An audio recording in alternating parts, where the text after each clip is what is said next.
Hi there, I'm Seb Maley from Qdos, and today we'll have a quick look at a question on HMRC's CEST tool which really gets my goat. In our last video we covered the fact that HMRC are in the process of making improvements to the CEST tool.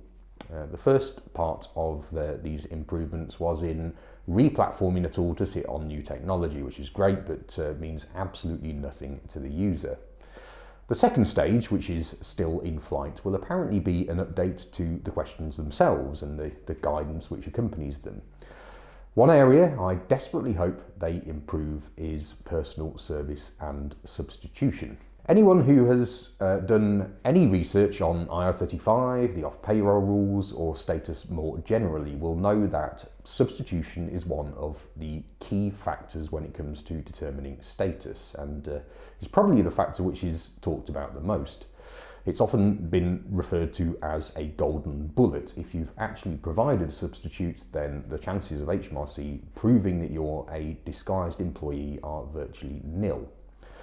At a high level, the concept of substitution is pretty simple. An employee wouldn't be able to send somebody else in their place to do their work, and therefore, if a contractor can, it is clear demarcation and a clear differentiator between being employed and being self-employed. As with most things IR35 related though, that high-level simplicity is clouded by a maze of nuances and technicalities and archaic case law, which ultimately means that confidently establishing a position and opinion on a particular situation is pretty tricky.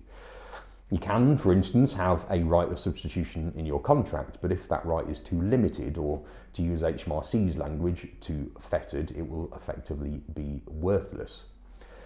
In building the CEST tool, HMRC naturally had to cover the area of substitution, which was always going to be a challenge given the tool gives an algorithmic result and can't delve into the specifics of a particular engagement.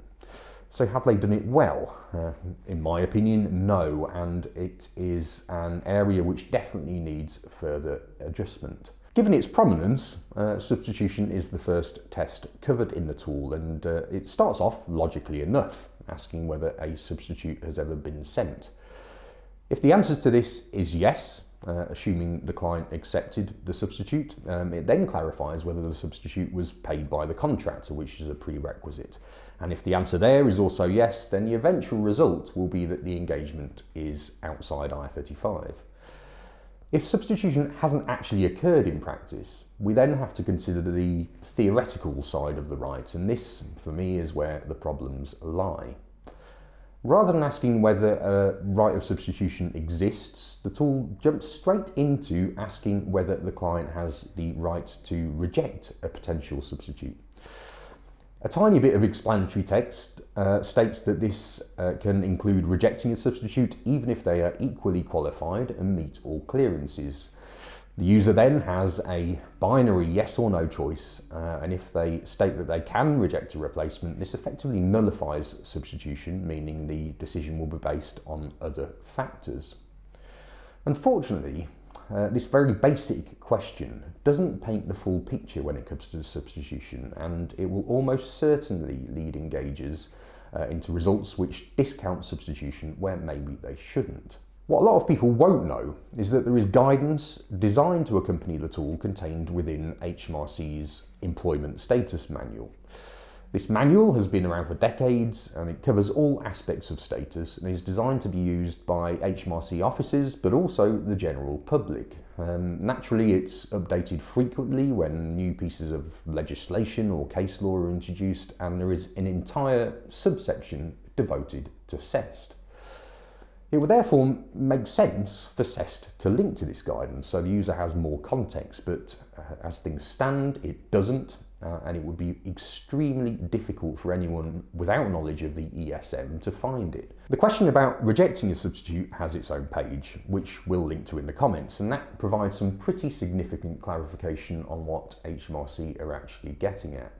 There's one paragraph in particular that would undoubtedly change the answers a lot of users would give, and this states that where the hirer can only reject a substitute upon grounds that they're not qualified to perform the work, this would fall within the no category for CEST, provided that it will be practical and plausible for the worker to send as a substitute. So that's pretty fundamental. It seems blatantly obvious that the main reason any client would reject a substitute would be that they were not qualified to perform the work. So why on earth is that not covered in the question itself? It means that a significant proportion of engagers who are answering yes to that question are probably unwittingly doing so incorrectly, and given the silver bullet status we mentioned before, may be getting inside results when they should really be outside. Given the natural inclination of many organisations to use CEST as default, it's been an issue that has frustrated us for a long time, and is something that we continually try to educate organisations on. The big question is whether this particular question and the section of substitution in general is going to be improved in the future updates of the tool. Clearly it should be top of the list, but whether HMRC view it that way is another matter.